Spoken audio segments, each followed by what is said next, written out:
Hello everyone, welcome to my channel Ganit Gurukul.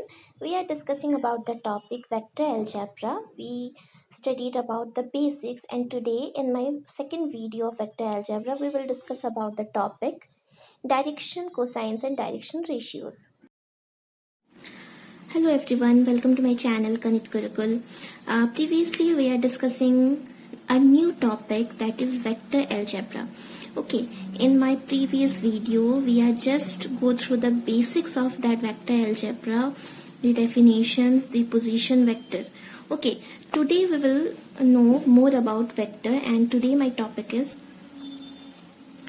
Direction cosines and direction ratios. ठीक है, आज का जो हमारा टॉपिक है ये बहुत ही बेसिक टॉपिक है और बहुत ही आगे आपको हर जगह मिलेगा. फिजिक्स में भी आप पढ़ोगे एंड आप जब और भी बड़े क्लासेस में जाओगे तो उसमें भी आपको ये टॉपिक जरूर मिलेगा, direction cosines and direction ratios. ठीक है, तो एक एक करके हम समझते हैं कि ये कंसेप्ट है क्या. बहुत ही इजी कंसेप्ट है, बस हमें समझना है. ठीक है, तो इसके लिए हम लेते हैं एक 3 dimensional figure. X axis, y axis, z axis ले लिया हमने. और क्योंकि 3 डायमेंशनल फिगर पे हम बात करेंगे तो उसमें आपको इमेजिन करना है. अगर आप इमेजिन सही से कर लेते हो तो आप 3D को इजीली समझ सकते हो एंड वेक्टर अलजेब्रा भी तब आपके लिए इजी हो जाएगा. ठीक है, तो स्पेस में हमारे पास कोई पॉइंट है P. ठीक है, पोजीशन वेक्टर का हम ऑलरेडी पढ़ चुके हैं. P है जिसके कोऑर्डिनेट x, y, z है. मतलब ये x डिस्टेंस, P का x डिस्टेंस क्या है, x है, y distance y, z distance z है. ठीक है, अगर हम बात करें इसका पोजीशन वेक्टर, हम क्या करते हैं, पोजीशन वेक्टर ले लेते हैं. पोजीशन वेक्टर हमने पढ़ा था कि ओरिजिन, जिसका स्टार्टिंग पॉइंट जो है, इनिशियल पॉइंट ओरिजिन होता है. ठीक है, टेल ओरिजिन होता है और हेड कौन सा होता है, वो पॉइंट खुद होता है. तो हमने ये जो ओपी वेक्टर ले लिया, यही हमारा क्या है, पोजीशन वेक्टर है. ठीक है, तो अगर हम स्पेस में बात करें तो ये जो ओपी वेक्टर है ये एक्स के साथ कोई ना कोई एंगल बना रहा होगा. ठीक है, in the same way y axis के साथ भी कोई ना कोई एंगल बना रहा होगा और जेड एक्सिस के साथ भी कोई ना कोई एंगल बना रहा होगा. मान लेते हैं कि ये एक्स एक्सिस के साथ OP makes alpha angle with x axis. ठीक है, एक्स के साथ वो अल्फा, वाई के साथ बीटा एंड जेड के साथ गामा एंगल बना रहा होगा. ठीक है, तो ये जो अल्फा, बीटा, गामा हमने लिया, इसे हम बोलते हैं डायरेक्शन एंगल्स. ठीक है, डायरेक्शन एंगल्स क्यों हुए ये, क्योंकि कल मैंने बताया था कि जो वेक्टर होता है वो एक डायरेक्टेड लाइन होता है. तो डायरेक्टेड लाइन जब एंगल फॉर्म करते हैं तो उसे हम डायरेक्शन एंगल्स बोलेंगे. ठीक है, तो हमारे जो अल्फा, बीटा, गामा अगर डायरेक्शन एंगल्स हो गए तो इसी का जो कोसाइंस होता है, क्योंकि हमें पढ़ना है डायरेक्शन कोसाइन, ये है हमारे डायरेक्शन एंगल. इसी के हम जब कॉस अल्फा ले लेंगे, कॉस बीटा ले लेंगे एंड कॉस गामा. ठीक है, तीनों का हम अल्फा एंगल का कोसाइन, बीटा एंगल का कोसाइन एंड गामा एंगल का कोसाइन जो फाइंड करेंगे, इन्हीं को बोला जाता है डायरेक्शन कोसाइंस. ठीक है, बहुत ही इजी सा कंसेप्ट है हमारा. P कोई पॉइंट है स्पेस में जिसके कोऑर्डिनेट x, y, z है and OP is a position vector. Then ये OP वेक्टर x एक्सिस के साथ अगर अल्फा एंगल फॉर्म कर रहा हो, y के साथ बीटा एंड z के साथ गामा, देन तीनों के जो कोसाइंस होते हैं उन्हें हम क्या बोलते हैं, डायरेक्शन कोसाइंस बोलते हैं.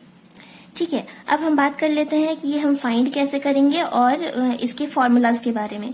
हमें समझ तो आ गया कि ये हमारे डायरेक्शन कोसाइंस होते क्या है. अब मान लीजिए यहाँ जो पॉइंट है, ठीक है, हमने इसे A कंसिडर कर लिया. ठीक है, जस्ट हमने A नाम दे दिया और ये O है, ये P है. ठीक है, अगर हम, क्योंकि ये 3D है तो हमें फिगर से, हम 2 डायमेंशन फिगर पे हम इसको बना नहीं पा रहे हैं 3 डायमेंशन को. अगर हम इस P को भी A के साथ मिला देंगे तो कहीं ना कहीं वो इस प्लेन के ऊपर क्या होगा, इस प्लेन के ऊपर होगा. तो ये जो दोनों हैं वो क्या होंगे, उसके साथ 90 डिग्री फॉर्म कर रहे होंगे. इसी को अगर हम कुछ इस तरह से ड्रॉ करें, देखो अगर हम इस तरह से ड्रॉ करें तो हमारा ये O हो जाएगा, ये A हो जाएगा और ये P हो जाएगा. ठीक है, यानी ये जो OA है और ये OP है, क्योंकि ये x एक्सिस पे है, ये हमारा पोजीशन वेक्टर है, तो दोनों OP, ठीक है, OA एंड OP, ये एंगल कितना एंगल फॉर्म कर रहे हैं, हमारा OA and OP. OA that means x axis के साथ OP कितना एंगल फॉर्म कर रहा है, तो अल्फा एंगल फॉर्म कर रहा है. ठीक है, and OA and AP, that is OA and AP यहाँ जो रहेगा, ठीक है, वो क्या होंगे, एक दूसरे के ऊपर परपेंडिकुलर होंगे। क्यों?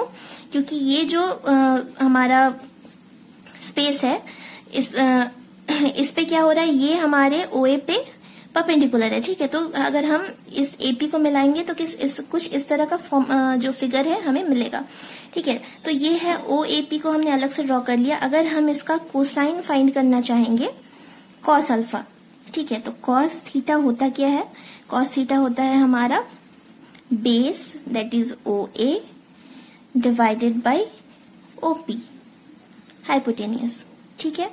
अब हम देखते हैं ये OA कौन है, हमारा एक्स एक्सिस है, तो इसका मतलब ये हो गया x डिवाइडेड बाय OP हमारा क्या है, पोजीशन वेक्टर है। दैट मीन्स हमें इस पोजीशन वेक्टर का क्या लेना पड़ेगा, मॉड्यूलस लेना पड़ेगा, और x तो जो वैल्यू होगा, कोऑर्डिनेट जो होगा वो हम ले लेंगे।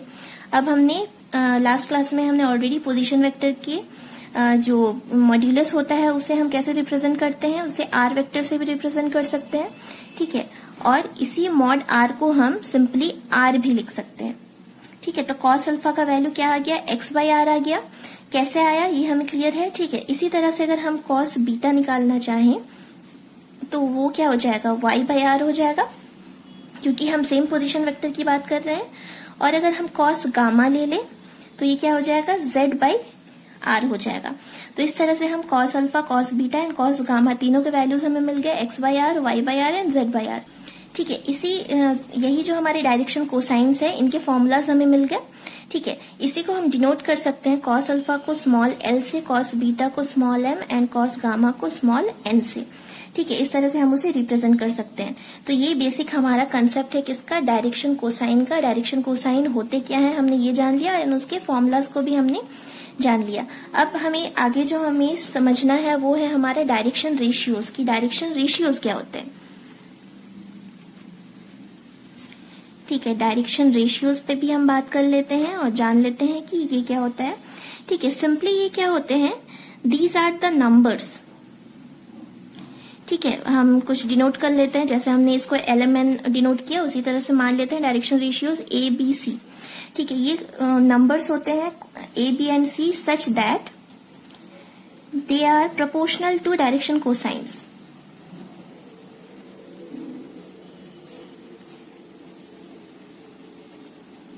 ठीक है।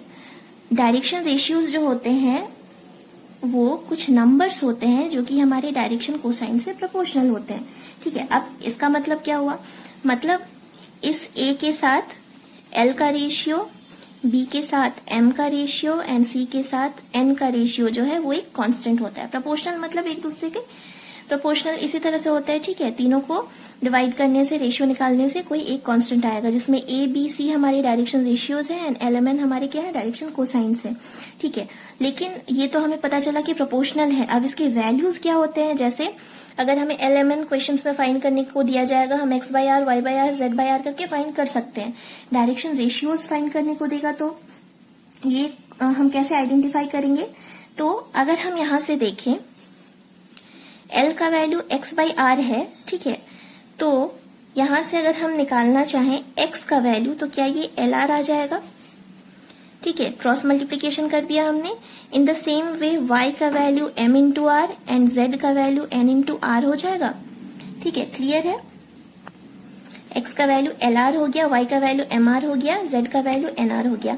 अब अगर हम एक काम करें, LR divided by L find कर ले, MR divided by M find कर ले and NR divided by N find कर ले, तो तीनों कैंसिल होके क्या इसका वैल्यू एक कांस्टेंट यानी R आ जाएगा। इससे हम कंपेयर करके देख लेते हैं, ठीक है। इससे हमने कंपेयर किया कि यानी कांस्टेंट कोई भी एक टर्म, तो इससे अगर हम कंपेयर करें तो K और R आ गया, K के जगह R आ गया, N के जगह N है, M के जगह M है, L के जगह L है। आप कैंसिल करो तो R आ रहा है ना, तो इससे अगर हम कंपेयर करें तो क्या हमें A, B और C का वैल्यू मिल जाएगा। A का वैल्यू क्या है, LR, दैट मीन्स यही जो हमारा X है वही हमारा क्या है, A है। और B का वैल्यू क्या आ जाएगा, MR, बट MR था कौन, Y, यानी B का वैल्यू हो जाएगा Y एंड C का वैल्यू हो जाएगा Z, ठीक है। मतलब सिंपली हम अगर इस फिगर पे बात करें ठीक है, आपको कुछ नहीं देखना है। अगर पोजीशन वेक्टर का क्वेश्चन है तो इस P के साथ ये एक्स वाई जेड जो रहेगा, यही एक्स वाई जेड ही हमारा क्या हो जाएगा, डायरेक्शन रेशियोज हो जाएगा। ठीक है, उस पोजीशन वेक्टर का डायरेक्शन रेशियोज कौन हो जाएगा, यही एक्स वाई जेड। हमने यहाँ पे फाइंड करके भी मैंने दिखा दिया कि A का वैल्यू x के इक्वल, हमें प्रोपोर्शनल दिखाना था, B का वैल्यू y के इक्वल एंड C का वैल्यू z के इक्वल आ गया। दैट मीन्स यही एक्स वाई जेड जो है यही हमारे क्या है, डायरेक्शन रेशियोज है। लेकिन ये हर केस में नहीं होगा क्योंकि हमने पोजीशन वेक्टर लिया, इसीलिए ये पॉसिबल हुआ। ठीक है, तो इसमें आपको एक नोट पता होना चाहिए कि एक्स वाई जेड जो है, ठीक है, ये हमारे डायरेक्शन रेशियोज होंगे, कब होंगे, जब when it makes position vector.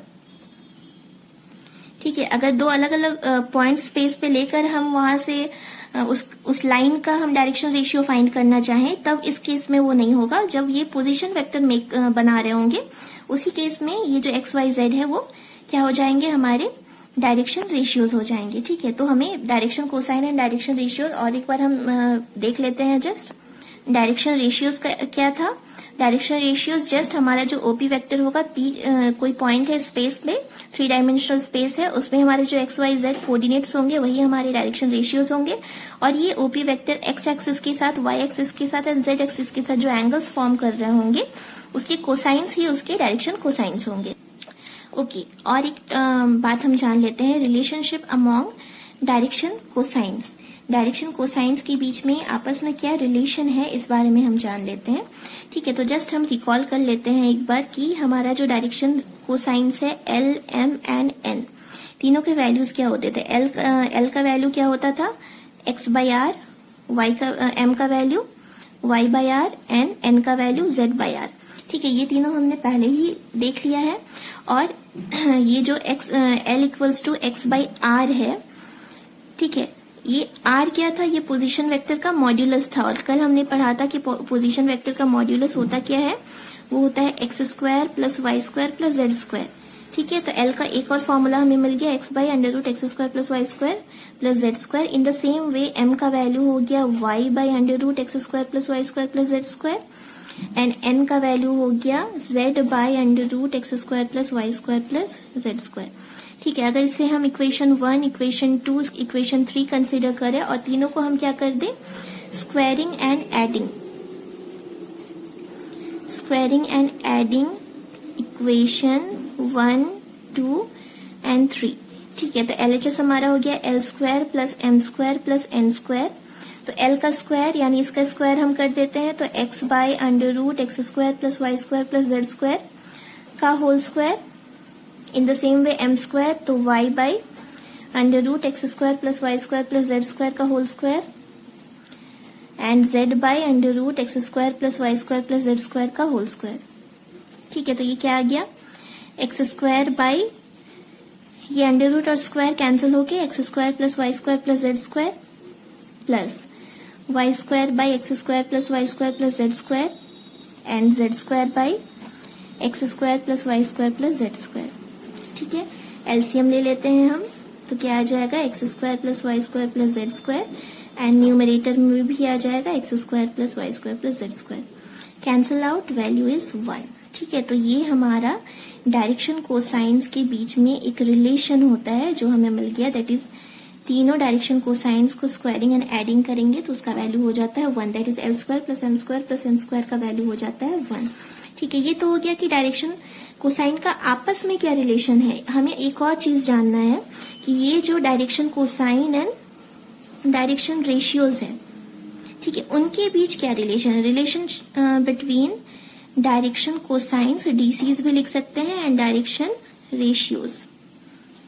ठीक है, इन दोनों के बीच में क्या रिलेशन है, तो ये जो हमारा L है, ठीक है, यानी डायरेक्शन कोसाइन, इसका वैल्यू क्या होता है, a by under root a square plus b square plus c square होता है। ठीक है, क्यों, क्योंकि हमने देखा L की जगह हम x by under root x square plus y square plus z square put कर रहे हैं और यही x ही हमारा क्या है, a का वैल्यू है।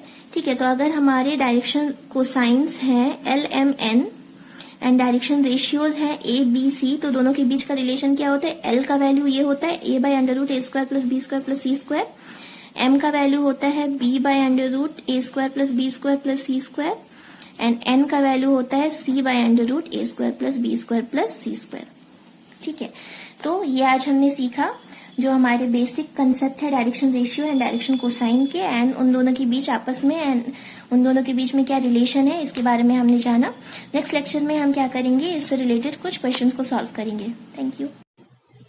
Thank you so much for watching the lecture video. For more videos, please like and subscribe my channel, Connect Gurukul.